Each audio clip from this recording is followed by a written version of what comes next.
Quand on devient enfant de Dieu, on désire imiter Jésus-Christ. Il est notre Père, il est notre phare, il est notre sauveur et il nous dit « Toi, suis-moi ». Et on désire avoir ce caractère de Christ manifesté en nous. Aujourd'hui, j'aimerais te parler de l'obéissance de Jésus-Christ et de sa soumission. Combien toi et moi on a besoin d'avoir ce caractère-là pour accomplir la mission du Père sur la terre qui est sur notre vie, c'est-à-dire cette vocation céleste auquel toi et moi on a été suscités. Je vais donc te parler de mon parcours, de mon témoignage, de comment l'une des choses, bien sûr, comment le Seigneur a façonné cela et continue de le faire dans ma vie. Alors, bien sûr, l'une des points, c'est ta relation personnelle avec Dieu. Donc aujourd'hui, je ne vais pas parler de ça, mais ça va avoir toujours en enjeu ta capacité à entendre et à obéir aux instructions du Saint-Esprit. Et la parole a dit que si tu obéis à ses commandements et à la voix de l'Éternel, tu seras béni. Donc il y a des choses, pourquoi le Seigneur attend de nous juste que nous puissions nous aligner afin que la bénédiction coule sur notre vie, afin que les choses marchent, afin que ça réussisse.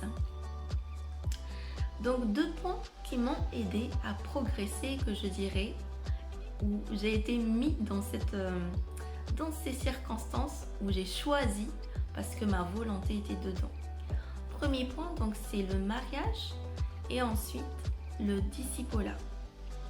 Le mariage et le discipolat ont participé dans ma vie à former ce caractère d'obéissance et de soumission dans ma vie. Donc quand j'étais jeune mariée, moi et mon époux, on connaissait Jésus, on était tous les deux chrétiens, on aimait le Seigneur, on le servait et donc on avait aussi nos challenges de jeune couple. Donc face à ces challenges-là, c'est là que la réalité de l'autorité va faire face dans ma vie, ou je dirais même le visage de l'autorité va se révéler dans le couple. Et donc, c'est bien quand on voit le visage de son conjoint en tant qu'amant, en tant qu'ami, en tant que partenaire. Et à un moment donné, quand j'ai vu le visage du conjoint de mon époux se révéler comme l'autorité, eh ben, ça ne s'est pas bien passé. Ça ne s'est pas bien passé parce que, ayant moi-même déjà un côté...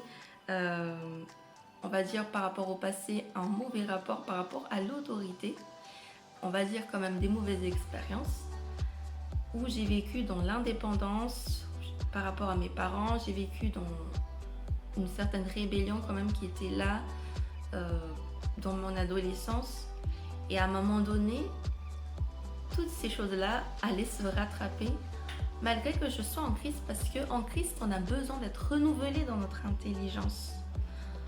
Donc dans notre rapport avec Jésus, à un moment donné, quand on est seul avec lui, c'est une chose, et quand on est confronté à d'autres personnes, et d'autant plus une personne qui allait vivre avec moi.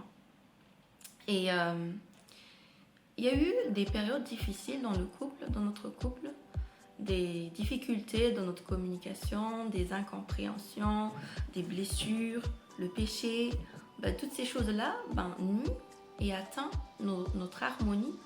Et donc, c'était quand même au travers de ce chantier-là que j'ai dû apprendre les vertus de l'obéissance et de la soumission.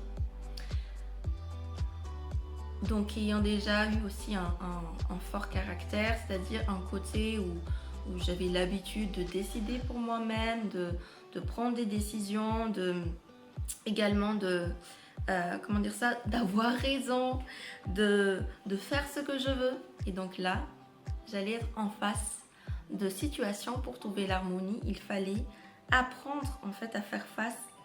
Qu'allons-nous faire quand on allait être en face de désaccords, de décisions à prendre? Et donc c'était là un processus où déjà de reconnaître quel était le rôle de l'autre, qui est qui. Et ça passait par des larmes, des souffrances. Mais des fois aussi, la parole dit que mon peuple périt faute de connaissance. C'était là la réalité où quelqu'un allait entrer dans ma vie et parler dans ma vie. c'est ça aussi. Et c'était pas forcément facile au tout début. C'était pas bien accueilli. Parce qu'il y a eu aussi des blessures. Donc quand on est en face de la réalité de nos âmes, il y a des mauvaises réactions ou même quand l'autorité va être là en exercice. Mais en même temps, en tant que personne, en tant qu'enfant de Dieu, ou même en tant que créature, Dieu aussi a donné, j'ai aussi reçu une autorité. Mais tout dépend de quelle est ma perception de ce que c'était. Mais tout d'abord, j'avais besoin de réconciliation avec ce que c'était l'autorité. Parce que, au tout début, j'avais une image, ça m'empêche, ça me vole ma liberté, ça m'empêche de faire ce que je veux. Et j'avais besoin que le Seigneur me restaure dans sa vision de l'autorité où j'avais à un moment donné entendu le Saint-Esprit m'amener que si tu rejettes l'autorité de ton époux, c'est comme mon autorité que tu rejettes. J'avais eu une claque en entendant tout cela. Ça, c'était une première étape et bien sûr, c'est toujours en construction.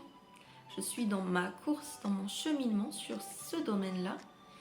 Et après, vu que dès nos fiançailles, le début de nos mariages, on a aussi suivi un ministère, on s'est engagé, on va dire, au travers d'un ministère de l'église locale. C'est là qu'on a eu l'apprentissage déjà à se soumettre quand l'autorité donne des instructions, à suivre.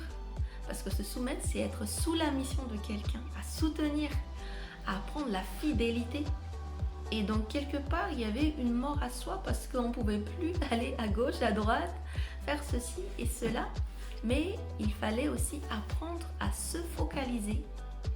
Cette soumission a formé donc la réalité aussi d'apprendre à rendre des comptes par rapport aux choix qu'on faisait, par rapport aussi à l'engagement, parce qu'on nous a donné des responsabilités. Des petites responsabilités, tout commence petit. Et donc, on ne savait pas encore, bien sûr, il y a eu des paroles prophétiques sur nos vies, à ce à quoi, notre appel, etc. Mais peut-être que dans notre entendement, on n'avait pas encore idée de ce que le Seigneur allait nous confier. Mais d'autant plus, on était devenus parents. Donc, être parent, c'est une responsabilité. C'est aussi l'exercice de l'autorité. Et donc, il fallait être réconcilié aussi à l'image, en fait, de quelle est l'image de l'autorité. Est-ce que c'est l'autorité ou c'est l'autoritarisme? Il fallait une restauration, une guérison intérieure, une rencontre avec l'amour du Père, la révélation du cœur du Père dedans. Étape par étape encore. Donc d'autant plus, à l'issue de ce premier ministère auquel on s'est vraiment engagé soumis, 3 ans après, il y a eu un changement aussi dans notre vie où on nous a appelés à entrer aussi dans le discipulat. Et donc là, c'est encore un autre niveau où on a accepté, on a ouvert nos vies parce que dans cette phase-là, on avait vraiment besoin de conseils, d'aide, de personnes expérimentées. Et donc c'était là qu'on a commencé aussi à ce qu'on accepte que nos pasteurs d'aujourd'hui, jusqu'à aujourd'hui, parlent de notre vie, parlent de notre couple, parlent de notre famille, parlent aussi de notre service auquel on nous a confié ce service-là. Et donc c'est ça qui est devenu aussi un tuteur pour nous, un tuteur de transformation, parce que peut-être qu'il y a des choses qui ne sont pas agréables, mais pour moi, la réalité de ce qui s'est passé dans le mariage a été quelque part une préparation de ce que ce niveau de discipulat allait entrer aussi dans ma vie. Et ça a fait que, même s'il y a eu les forteresses qui devaient être abattues encore au fur et à mesure du temps, ça a fait quand même la réalité que d'accepter que quelqu'un entre et parle sur des sujets concrets qui vont, dans quel objectif? T'édifier, te faire avancer, te construire, te préparer dans ton appel, dans la vocation céleste auquel le Seigneur t'a appelé. Donc ce sont des points où on apprend à être transformé dans notre rapport avec l'autre, dans notre rapport avec l'image de ce que c'est l'autorité, de s'engager, mais aussi de bâtir une alliance et de vivre aussi la réalité de rendre des comptes. C'est un peu le contraste avec la vie indépendante, le désir de prendre des décisions pour soi-même, voilà, de notre côté, dans notre coin. Et au fur et à mesure du temps, on réalise que c'est une sécurité, mais d'autant plus l'Éternel est l'Éternel des armées, donc il bâtit une armée. Et l'armée a besoin d'apprendre à être soumis les uns aux autres, à grandir dans la reconnaissance de qui est qui, de la fonction de qui fait quoi.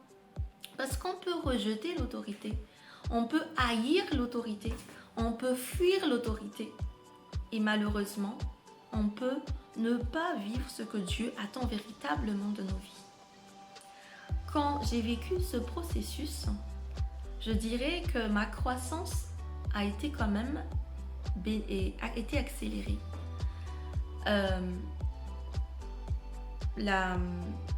Le niveau de connaissance, de croissance, de vécu en Christ et la portion de Christ dans ma vie s'est élargie. Les grâces du Seigneur dans ma vie s'est élargie parce que j'ai coopéré.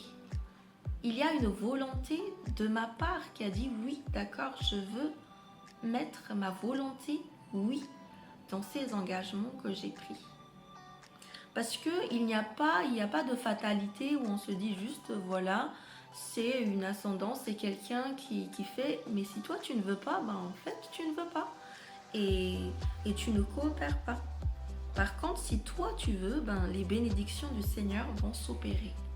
J'ai commencé à vivre la délivrance de l'esprit de rejet, de l'héritage de sorcellerie qui était dans ma famille, de ces attitudes, parce que tous ces esprits vont impacter plus ou moins ton caractère.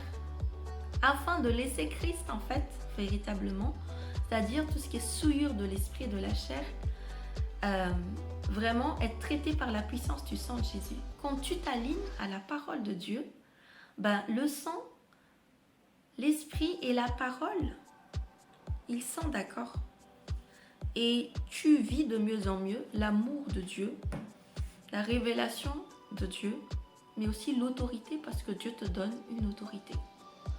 Je partage ce témoignage, cet encouragement aujourd'hui. Ben, c'est vrai que ça fait déjà un peu bout de temps que je devais le faire. Mais merci Seigneur déjà de m'avoir donné ce temps. Peut-être que c'est pas parfait.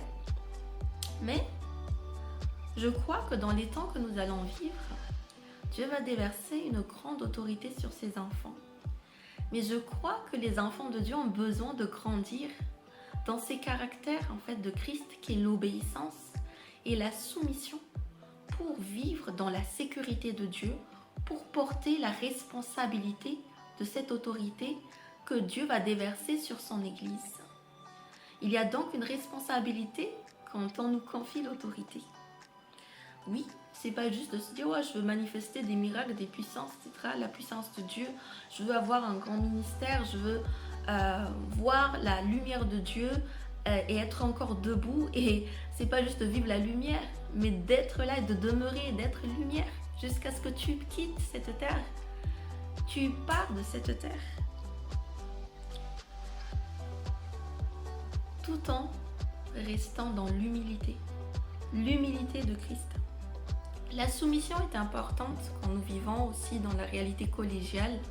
Déjà dans le couple, on l'apprend. Déjà quand on vit aussi, quand on a des responsables. Mais aussi quand tu reconnais qu'en fait, dans Christ là, qui est en face de toi, c'est-à-dire tous les enfants de Dieu, ils ont une autorité. Dieu a dit, soumettez-vous les uns les autres. C'est-à-dire quand tu reconnais l'autorité de l'autre, tu peux couler, le fleuve de Dieu coule. Ce fleuve de Dieu va servir comme pour la guérison des nations. Hébreux 13, 17 dit « Obéissez à vos conducteurs et soumettez-vous à eux ». Donc il y a deux mots là, obéissance et soumission. Être sous la mission de quelqu'un. Car ils veillent sur votre âme en hommes qui devront rendre des comptes. Ils pourront ainsi le faire avec joie et non en soupirant, ce qui ne vous serait d'aucun avantage. La mission de Jésus de nous envoyer faire des disciples commence déjà par le fait que nous apprenons à être un disciple. Quelqu'un qui imite le caractère de Christ. Quelqu'un qui suit Christ dans sa marche, mais aussi dans son caractère, non pas seulement dans ses œuvres, mais dans son caractère. Et que pour que toi-même tu sois un imitateur de Christ, tu dois suivre aussi des imitateurs de Christ afin de reproduire chez d'autres le caractère de Christ. Et ça commence aussi dans ta maison. Si toi tu marches dans ce caractère d'obéissance et de soumission, la bénédiction va sûrement couler dans ta maison, couler sur tes enfants. C'est-à-dire que les arguments de rébellion, d'indépendance, de division, tous ces arguments vont être annulés par l'obéissance de la parole. Parce que la parole dit, marchez par l'esprit et ne vous conformez pas au désir de la chair. Parce que tout cela, c'est les désirs de la chair. Et si nous voulons monter, si nous voulons grandir, nous devons abandonner les choses de l'enfance, les enfantillages, afin de grandir et de marcher par l'esprit. Parce que l'héritage, Dieu le confie à ceux qui ont la maturité, à ceux qui grandissent. Amen. Père, je te remercie pour toutes personnes qui ont écouté ce message jusqu'à la fin, ce partage, et je prie que ta grâce, ton onction, la portion de révélation par ton esprit touche les cœurs de tes enfants maintenant, que tu leur donnes un esprit de sagesse et de révélation dans ta connaissance, afin, Seigneur, qu'ils puissent vivre ta volonté sur la terre et manifester ton règne qui doit être manifesté dès maintenant sur la terre, le royaume de Jésus-Christ sur la terre. Je déclare que toute captivité soit anéantie dans le nom de Jésus-Christ, que toute forme de chaîne, toute forme de forteresse qui s'est opposée à la manifestation de ces caractères de Christ dans ta vie soit anéantie et que la puissance du sang maintenant te rencontre au nom puissant de Jésus-Christ. Amen. Et que tu te visualises à devenir une personne obéissante et soumise, parce que nous avons un roi qui est obéissant et soumis. Il l'a montré jusqu'à la mort à la croix pour accomplir la volonté du Père, et que toi et moi nous puissions aussi accomplir les missions et les bonnes œuvres préparées d'avance que le Père a préparées pour toi et moi. Amen.